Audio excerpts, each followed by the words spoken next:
Welcome to Season 3 of the Get Out of Teaching podcast. I'm your host, Elizabeth Diakos. In each episode of this season, I'll be coaching a teacher around one aspect of their move out of education. You'll have the privilege of listening in on the powerful coaching conversations that move people closer to a life they love. So come along for the ride as we get out of teaching. Episode 8. Hi everyone and welcome to the show, and excuse my croaky voice. I'm very glad to have with me today on the show Tricia, who's going to bring to us a problem that she wants to solve, and hopefully we can resolve that during this coaching call. Tricia, thanks for coming, and tell us how we met. Maybe tell the audience how we met. Actually, I've known Elizabeth for quite a while. I was just saying she changed her hair. For a little while now. I've been in the Get Out of Teaching for over a year now. And we did a little coaching call, and I know I've seen some of her podcasts. It is true. We did not discuss me actually getting out of teacher right away.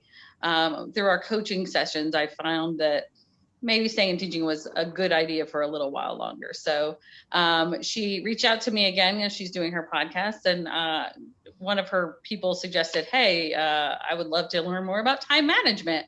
And I was like, I need that podcast tomorrow if you could do it. But she didn't. She did it. I think it was last week, right? Last week's podcast. So I was able to learn a little. I've been listening to her podcast now for a while. So I've been able to learn a little bit about her. And so I was excited and privileged to be invited to your podcast for today. Yeah. So we're going to address a problem. And do you want to sort of, I guess I want to ask you, what would make this an amazing call for you today? And what would you like to walk away with at the end of the conversation? Absolutely.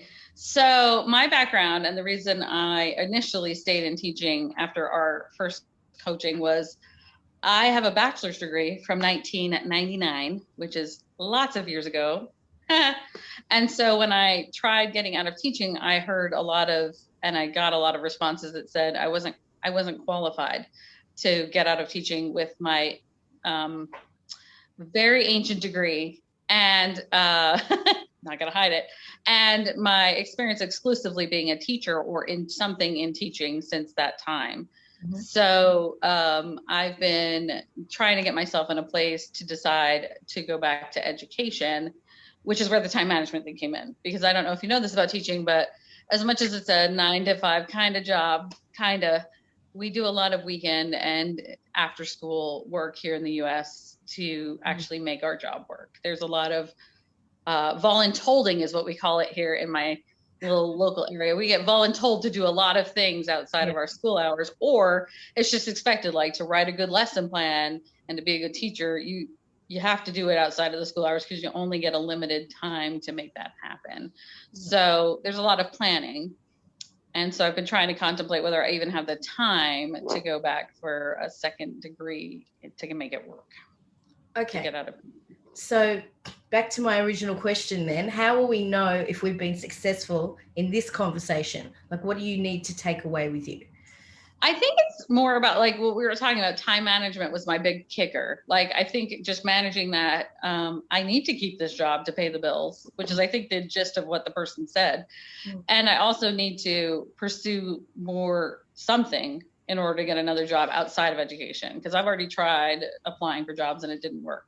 So it's about making that time for myself to get out of education while financially supporting myself in education. So to be successful, it would be nice to explore some ideas of how to manage that time. Okay, so say 3 strategies for managing your time effectively. Would that be good? Absolutely. Okay, all right, done. So at the end of this conversation, we're going to look back and say, we were hoping to find 3 strategies that would help you manage your time so that you could achieve that goal. And then we'll know. We'll have it's measurable. So it's Absolutely. Always good to have a measurable outcome. Sure, mm-hmm. I don't need to tell you that because you're a teacher, right? Smarkle, Tricia, smarkle. Yeah, awesome. Okay, so tell me, in the past, when you've had a situation like this, where you've had to work towards something, what have you done to make it successful? Well, see, since I've started teaching, in fact, that's part of my issue is I've really dedicated myself to teaching. And here in the US, there are even like a lot of posts about it. Teachers give more than their hours. We are assigned to work 8 hours. We're only assigned to work 190 days, but we just take on so much more. So that has been my struggle, is drawing that boundary line between like, when is it enough that I've given enough to the school so that I could get into the personal time management to give myself time to do other interests. Right. So you're saying that, how long have you been teaching for? I started teaching right after I got my degree in 1999. I got my first job in 2000. So about 20 years, but I took a little break. So only 15 years of actual teaching experience, but for 20 years. So over that time, over that 20-year period, you haven't done anything else outside of teaching or achieved any other goals? Sadly, no. I'm a big believer. I was a believer in education. I wanted to be a teacher since I was a little kid, and I got into it, and it became my life for a while there. And it was a bit of a struggle when I had my kid, even, because it was like, I'm not a teacher, I'm a mom. Mm-hmm. I took a little time off. And then when I came back to teaching, nobody told me when you leave teaching for a year or two, like, things change in education that fast. So when you come back, they ask you these questions, you're like, I don't know, we didn't do that 5 years ago. And then people don't want to hire you. So I had to do a lot more research for my interviews at that point to find out what was the current trends in education and kind of keep up with it to get my current job back again. So I've been doing that now for the last few years. So you did extra research while you were at home with a young child? Yes. Okay. So how did you do that? How did you make that? Because I've had kids. That's not always easy. No, and toddlers are a full-time job, which is why I had to quit teaching for that little bit of time when my son was born. The good news was, my joke was, I did some part-time work in between when he was little. And then my joke was, when he went to school, I would go to school. So when he turned 5 and finally went to school here in the US for kindergarten, I was able to take the time and really prepare myself for job readiness. He did go to a daycare preschool the year before that. So that's where I did that. When I sent him to preschool, I would sit home and do my research. And there's a lot of great websites here for the states and federal government about what current trends are in education. And then I just followed that rabbit hole until I got proficient enough for the questions. And I will say this, I went on a lot of interviews, and interviews I knew I was going to bomb, because that's important. When you're looking for a job, you have to know what questions they're going to ask you. Well, the only way to do that is to take an interview that you know you don't want and just be like, let me do some research on these things. So I did end up going on about 10 or 11 interviews where I entered the interview going, I may get the job, but I may not get this job, but at least I'll know what is it that they're looking for? What are the buzzwords? What are the things they're asking me that I need to learn about? So you saw them as a research opportunity to get more information about what the kind of questions would be. Right. Otherwise, you're just blind searching for a job, and you're like, I don't even know what I'm supposed to be looking at. And there's so much information out there. Yeah. Okay. So at that time, you carved out space because your son was at daycare or kinder, and you obviously were focused, and you did your research and made it happen. But now the situation's there's multi-layers now, because you presumably still got that child. Yeah. And I still love my kid. He's amazing. Yeah. So you've still got the child to look after, and you're back at school teaching, and it's a big job.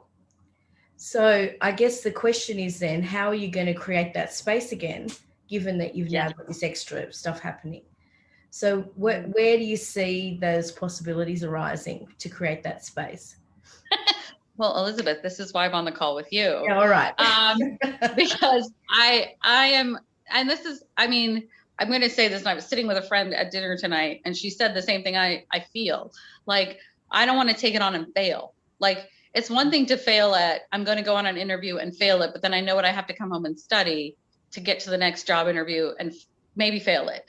But at this point, I'm thinking about going back to school, which is a commitment of money. And a recent thing I read today was like, your money is your time. Like you earn that money by putting time into your job. So when you're giving that up, you have to think of it in terms of time. And so when I think about putting it's like $20,000 for a master's degree. That's like half of my income. Like half of my annual income would go into this loan that I would have to take to go back to school. Am I really willing to give up 20 of my hours of work a week to really put 20 more hours into a master's degree and find a way to balance the mom and the school and the full-time job? I'm a little nervous. And maybe once I get into it, I'll be like, oh, it wasn't so hard to eke out a minute. But right now in my life, I'm not seeing that time anywhere. And it's the cost, like the financial outlay. But presumably there's some benefits. You'll get a pay rise. Yes. Is that on completion? Yes, on completion. The next school year. So we get contracted from year to year. So if I complete it in 2 years, then the school year after that would be the year they would up my pay. Right. So you get a little bit of a sweetener to help pay off the debt, but it's not enough, obviously. It never is. No, but it's a nice enough amount that it makes it worth it. Like I have a friend in private industry. He works in big data, and he said to me, like, I have to go back for this training anyway, just to get another job. Like if I want to change positions, I have to pay for this training and I have to pay to take the test. And then I may or may not get another job or a pay raise. Like I'm not going to get a pay raise from my current company. The only way is if I change jobs and then I'll get a pay raise. And I'm like, well, if I go back for my master's and the worst that happens is I get my master's, but no other job interviews, they're going to give me a pay raise regardless. Once I get the degree, instant pay raise. And he's like, it makes no sense for you not to go back to school then. And I'm like, but the money doesn't equal, like the money coming in after the degree doesn't quite equal the money I'm going to have to put out to get the degree. Yeah. Yeah. But that's education, isn't it? I mean, that's how it always is. Yeah. We have a different. And we're already massively underpaid, right? Like I'm only making half of what he makes as a data processor. So. But you're trying to get out. Eventually, this is a pathway out, hopefully. Right. Yeah. Absolutely. And then, all the rest that will come with that it'll be different. So maybe I should share something because I did the masters. We have 5 children.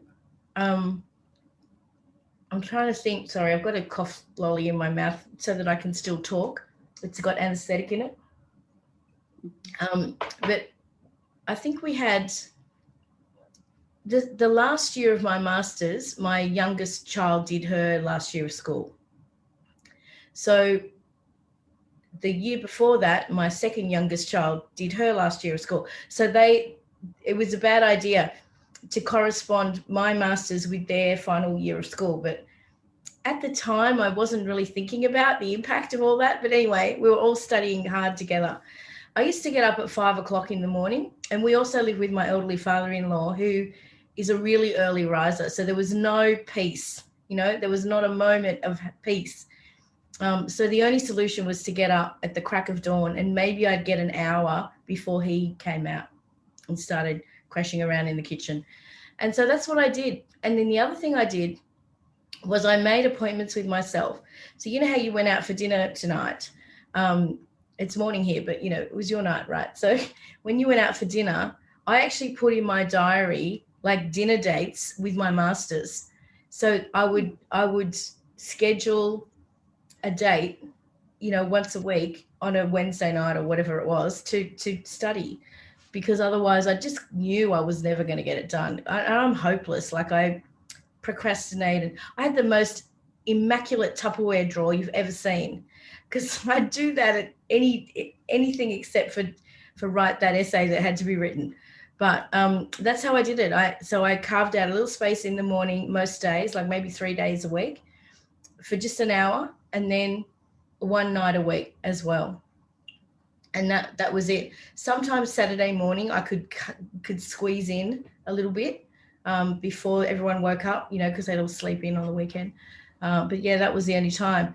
And I did it in 2 years. I didn't get an amazing mark. I wasn't kind of the top student, but P's get degrees, right? So I passed, and that was all that was needed. So what do you get from that? Because I mean, I've been kind of where you're about to go. That's why I like meeting with you. And I've been talking to some other people who, like I said, have been trying to juggle the whole thing. I like that idea. My issue, and I will say I've done other things. Like I'm not just a teacher. And if you don't know anything about American education, I'm a special education teacher. So on top of our regular day of a job, we do have a lighter service because we don't have to, we get to teach with other teachers who do the bulk of the planning and the teaching part, but we have a lot of paperwork, legally binding, very important legally binding paperwork. So my biggest issue is a lot of my time that I come home, I still end up dedicating to getting that other component of my job done. And I have found that, like, through my career, if I try to make an appointment for something, I'm not good at keeping myself accountable. And I have friends who are good at this. They're like, one of my friends is like, if I don't keep myself accountable, I take a cold shower. And I'm like, I would just skip out of the cold shower. I'd be like, not keeping my appointment. And I'd be like, nah, that cold shower is going to suck. So I'm not going to do that either. Right. So I don't know how much of my own, like, that's the other issue I have is like, I know myself and I'll be like, oh, I'm going to head to bed early today so I can get up early tomorrow. And then tonight comes and I'm wide awake. And I lay in bed and I'm like, what's the point of sitting here? And I get up and I do stuff. Like you said, I'm like you. I very much have when I have a big project, everything in my house gets cleaned. It's funny how that works. I'm very much like you. I procrastinate by doing the things I love, taking on projects that I like. And then the important things like don't get done. So I guess the point is, like, while you were making these appointments for yourself, how did you keep yourself accountable to your own self? Because for me, I would just be like, I know I said I was going to work on class tonight at 6:00. That's my appointment time to clear out and go somewhere quiet and work on it. But I also have the dishes and the laundry and the kid and the school stuff that I really didn't get done at school today. So, like, did you have something if you like to keep yourself accountable? I think it was just, otherwise the way our course was structured, we would go in for intensives. So we had 2 days out. So I would take like a Friday off school and Saturday was the class, was our course. And then there'd be about a 3-week break and then we'd meet again. And people were flying in from other states to do the course. So it was a big deal. We had those 2 days together and then we go away and then we come back a few weeks later. And so a lot of those things had to be done by the next time we met. So it kind of had this built-in structure of accountability. What I struggled with was over the summer break, when we didn't have that, I should have been doing some research, but I kind of didn't have the motivation because there was no structure in place to make me accountable. But knowing that class was coming up and that all those people were going to be there and we're going to discuss the topics, I kind of had to prepare. So that did help, having that structure. But the other thing was, I guess my kids were they were studying. I had one really bad night where my daughter needed to prepare for a maths exam and it was her year 12 final year. And she needed her notes to be professionally bound in order to take them into the exam. It was an open book exam. They couldn't have loose notes. They had to have it bound. And I took it down to Officeworks, which is our local kind of stationery place, the equivalent of like Staples, I guess. And it must have been like binding day. There was all these people there. I don't know. It wasn't just me and the other parents with the maths thing. There were people with their PhD, and I don't know why it was that particular day. And I got there thinking it would be quiet at about 8:30 at night, and they shut at 9. And I had an assignment due the next day myself. And I'm like, this won't take long. And I was there for like an hour and a half. They didn't shut the store. They kept the store open to bind all these things. And it was just insane. If I'd realized, I would have gone the next morning early and done it. But, her exam was at like 10 a.m. It was risky. Anyway, I got it done. I got home and she just screamed at me. I got it bound the wrong way. It wasn't the correct, it was fine. But she thought it was wrong. And she said, I told you. And I said, but I asked them and they do it all the time and that's their job and they know that that's the right way. And she said, but I told you this different way. Anyway, there's different kinds of binding. Anyway, it was very dramatic, very stressful. By the time I got home, it was about 10 o'clock.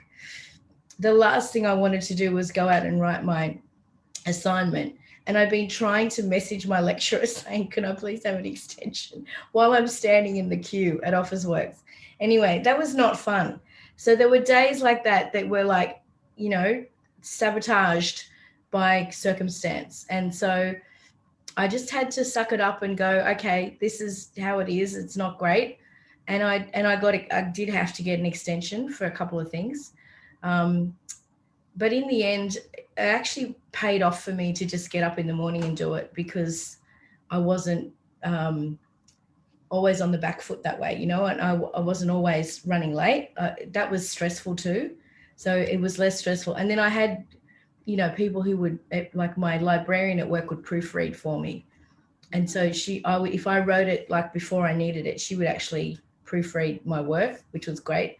And then luckily I had another colleague who had done a course where she needed to use APA referencing, and I'd been using, I can't remember, Harvard or something in my first degree, and I hadn't used APA, and what I'd done was wrong. And I'm like, and she said, this isn't APA style. And I'm like, what? It was very stressful at the start, but, by the end I was fine. But yeah, getting up was the only thing I could do. It's all I can suggest. But I mean, Alicia in last week's episode talked about the Pomodoro method, where she did like 25 minutes on, 5 minutes off to give herself a break. I'm just wondering if there's some other strategies like that might work for you. I think so. I mean, okay, so I've done other things in education. So while I'm saying I haven't got my master's, a few years back I did my gifted, and this is why I'm nervous, because your gifted certification is basically taking a master's level course, basically, but just one instead of like a 2-year program. You just do it for 1 year and you get this extra certificate bubble. And that about killed me. But I was kind of like you. I was like waking up in the morning, getting my kid off to his daycare so I could run into school and teach all day, and then trying to pick him up after school and getting home and trying to get the whole mom thing done. He was a little younger at that point. I'm more like you. Like my kid is now 15, going into his second year at secondary education. So he only has 2 more years to go. And I'm so glad I did talk to you, because my thought was, if I wait until he's a senior, that'll be so much easier for me. But clearly, no, don't do it then. Do it now while he's still in the like throes of school and like lower education, and not like, I have to be grown up in a year. So I'm so glad we did meet. I think that a lot lower now for you, right? The stakes were pretty high in those couple of years, and I couldn't believe when I looked back at how stupid that was to do that. But actually, I have thought of one other thing I did, and this might not work for you, but I actually took a day off for some of that time, not the whole period, but I actually restructured my work week so that I had a day off. They did still give me the class from hell. I thought I might escape it, because the day I took off was the day I normally had them, but they changed the timetable. So it was, I still had all the difficult kids, and they gave the 2 nice classes to the relief teacher who took my day. But that's what they had to do. Right. Well, and that was my definite, like last year I just started a new job. So we talked like 2 years ago when I was thinking about getting out of teaching. And then I realized in my interview process that nobody wants a used teacher who hasn't done much of anything in their career other than teaching. So I did accept this job last year. So, and I think that's when we started talking, was last year. So I did learn that I need to work on something. But I didn't want to do it last year, because that's what had happened with my gifted. I got a new job and they're like, you have to be gifted certified by the end of this year if you want to keep the job with us. Right. And that killed me. To try to do a new job, be a mom, like it was just, that was insanity. I'm not going to pretend like just eking out time at that point, because you were a new teacher trying to create new lesson plans and taking on the world. So I feel better about maybe starting next year, because I'm done with my first 2 years. And although COVID just came this year, so that changed the face of education worldwide. I understand. The good news is I was able to talk to a teacher who started her master's this year. So you're right. I think that's the idea, is that you need that support of somebody. And thank goodness she's a year ahead of me. She wants the same program. She's doing the same program I want to do. Okay. And she started it already. So she just finished her year this week. Like we went out to dinner to celebrate her and another person in our department who had just finished their semesters. So that was nice that she's like a year ahead. So I was able to hear from her. She is not a mom, but she is an aunt to a child who's like hers, like her and her sister are really close, and they share raising that child together, kind of, when the mom had, so I feel like she's in a boat kind of like mine. Like I have a kid too, but I have an ex-husband who takes him half the time.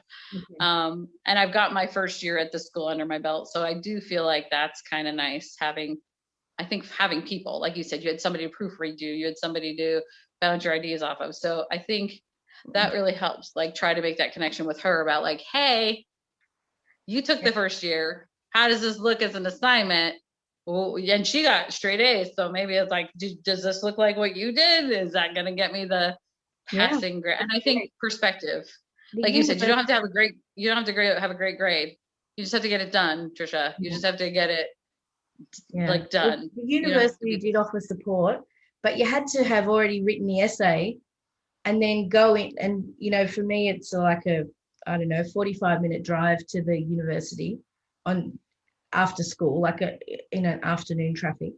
So to take an assignment before it was due, to get somebody to look over it and then give me feedback and then go back and fix it, I didn't have that kind of buffer in my, in terms of. That's an hour and a half round trip. That's how it'll be if I go to the school she's going to. But also then go back and like edit it. I never had anything finished with that kind of leeway, I was handing stuff in at like 11:59 p.m. So, but yeah, having some other support was really helpful. And then I had to get my family on board too. Like, the kids would cook dinner, or, my husband would cook dinner, or we would eat cheese on toast or something. It was it was a light deal. Today's a light meal. Mom's got an assignment due tomorrow. Figure it out. We have a code at our house. We had a roster for who was going to cook each night, and one night a week was just FFY, fend for yourself. I like that. FFY. Yeah, it was like, I don't know when I'm going to want to eat. I've just got to write this assignment. And sometimes I'd be in that toast right there. Yeah. That's my dinner. You got to figure out what you're going to have. Good for you. Yeah, exactly. And one time it was so hot. I'm in a little studio now. I've got air conditioner now, but at the time I didn't have it. And my computer shut down because it was so hot. It was like 40 degrees centigrade here. And I'm like, wow, the computer's shut down. Like, I'm still going, but the computer's and that took 2 hours to retrieve the data while it, rebooted, and we delved into the depths of the inside of the computer to find it. So like stuff went wrong. It wasn't just plain sailing. Don't get that impression by any means. But I think, just that consistency really paid off in the end. So back to our original beginning of this conversation, we were talking about what you wanted to go away with 3 strategies that might make this doable for you. Right. How do you feel about that? I think we got to 2, right? So, what have we got so far? One of them was find resources of people that that can help you get through it. And again, I said I have a friend for that. Like study buddies or just study buddies. Yeah. And then nobody says you can't make an appointment with yourself.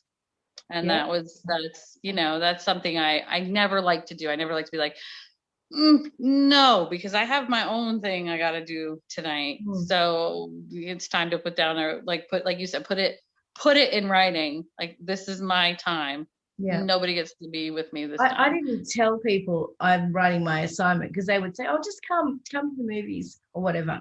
I just say, I've got an appointment, or I'm busy that night. Like, I didn't say what I was doing, but just for me, I knew that was my appointment with myself.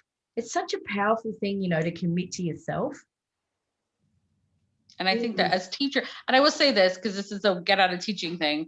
I think as teachers, that's our hardest thing, because if you are a teacher and you're good at it, and I don't mean to say that those teachers who don't do this aren't good at it, but I'm just saying, I know from my experience, myself and the teachers who are good at it, we get invested.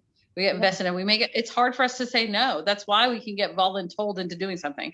I tell my people in private industry all the time, like my admin came to me and said, can you do this? But it's not something you could say no to. You can't be like, no, can't do it. Like if you say, no, I can't do it, then like you said, next year you get to teach the fun classes that you don't want to teach, that nobody wants to teach. If you say yes, then you get a little higher on the ladder of, okay, next year, yeah, she did this. So I think it's hard for us to set those boundaries because we know our happiness in our career is relying upon taking on extra when we're asked. So I think you're right. I think just saying, hey, listen, admin, I got an appointment scheduled for then. So as much as you want me to stay after school for that event, oh man, I got and I think if you say it like that, I got an appointment, and you don't say why, I got an appointment. They'll probably be like, oh, okay, you got an appointment. You can't conflict. We got you. So I think it's about being restrictive on what you share as well. I like that. Well, I think we might wrap it up there.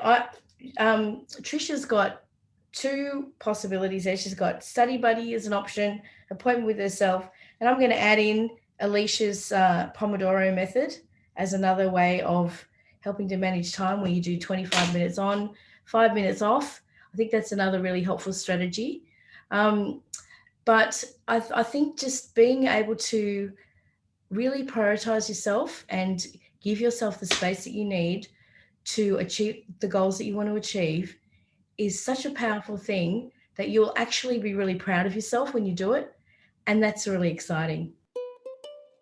If this is the kind of conversation you'd like to have, here are some ways we can make that happen. You can connect with me via my website, larksong.com.au, or join the Get Out of Teaching Facebook group, or send me a message. You don't need to stay stuck in a job that makes you miserable. I offer a free 10-minute triage call to people who are ready to explore possibilities for the future. So let's have a chat. You've been listening to the Get Out of Teaching podcast. Please share it with your teacher buddies, and for show notes and other resources, visit larksong.com.au/podcast.